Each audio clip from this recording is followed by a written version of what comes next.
অনেক সময় আমাদের ঘরে সবজি অনেক সময় দেখবে বেঁচে যায়। কোনো সবজি হয়তো একটুখানি কুমড়ো আছে, একটা গাজর আছে, এক ফালি বাঁধাকপি আছে, একটা হয়তো ঝিঙে আছে, কিচ্ছু করতে পারবেন না।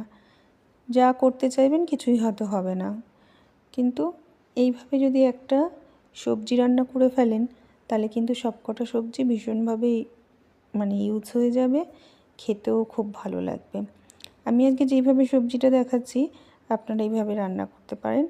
আর আমার কাছে এই সবজিগুলো ছিল বলে আমি এই সবজিগুলো দিয়েছি। আপনাদের কাছে যদি অন্য অন্য সবজি থাকে তাহলে সেগুলো দিতে পারেন।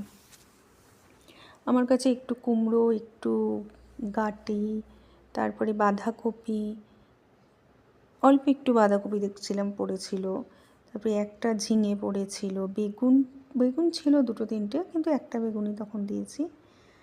আর এর সাথে আমি ভাবলাম কি করি, একটু মুগ ডাল ভাজা করে দেবেন। মুগ ডালের একটা সুন্দর গন্ধ আসে না, একটু মুগ ডাল ভাজা করে দিলে একটু তরকারিটা বেশ অন্যরকম। শুধু ওই সবজিটা না দিয়ে একটু মুগ ডাল দিলে তরকারিটা একটা অন্যরকম টেস্ট চলে আসবে।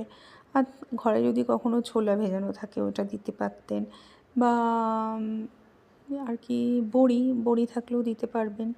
আমার কাছে ছিল না। আর সত্যি কথা বলতে আমরা যেখানে থাকি ওইসব অত বড়ি টড়ি অত পাওয়া যায় না। আমি যা আছে সেই দিয়ে একটা সবজিটা রান্না করেছিলাম, ভালো হয়েছিল খেতে। আর এই সবজি যদি খিচুড়ির সাথে খান খুবই ভালো। 5 মিশালি সবজি ডালের সাথেও ভালো লাগে।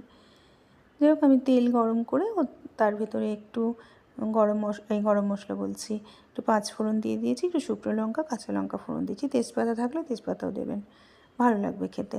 তারপর সব সবজিগুলো দিয়ে ভালো করে নেড়ে চেড়ে একটু নুন হলুদগুলো দেবো, দিয়ে আর কিচ্ছু মশলা না, কোনো মশলা না, খালি এইটুকুনি মশলা, আর কিচ্ছু চাই না। এর ভেতরেই, এই সবজিটার ভেতরে এমনিই টেস্ট হয়ে যাবে। আর বাঁধাকপিটা যখন কাটবেন কিন্তু ঝিরিঝিরি করে কাটবেন, একটু বড় বড় পিস করবেন বাঁধাকপিটা, তাহলে খেতে ভালো লাগবে। ঝিরিঝিরি করলে বাঁধাকপির তরকারির মতন হয়ে যাবে।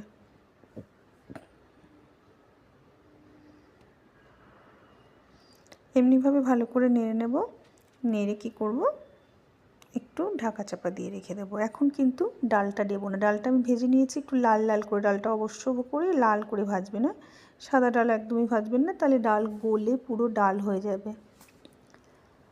আর অনেকটা ডাল নেবেন না, পরিমাণ মতো ডাল নেবে না, যেটা আপনার ডালটা মুখেও পড়বে, ভালো লাগবে খেতে।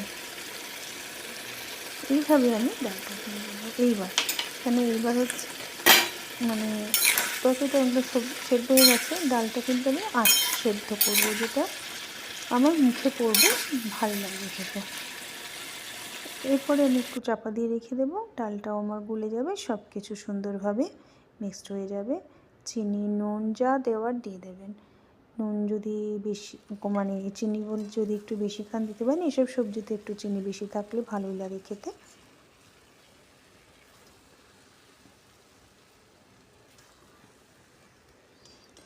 এখানে বলে রাখি, আমার রেসিপি যদি আপনাদের ভালো লেগে থাকে প্লিজ সাবস্ক্রাইব করে দেবেন আমার চ্যানেলটাকে।